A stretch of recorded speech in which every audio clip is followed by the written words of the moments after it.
சோறு இந்த இருக்குல்ல, சாப்பிடு. அது சாப்பிடு. காக்கை அண்ணாத நீங்கள் அழகான வாயால் பண்ணாக பாடுறீங்க.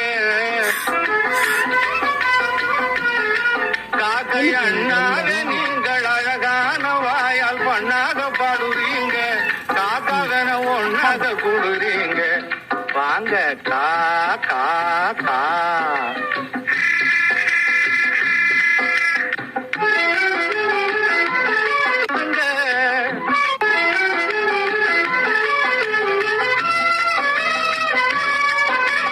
சாப்பாடில்லாம கவிக்குதுங்க, எனக்கு பாடு போட்டு மனம் குமுறு. காப்பாத்த கஞ்சி கண்டு பாருங்க, அந்த சோத்துக்கு கிளை கண்டை பழச்சண்டை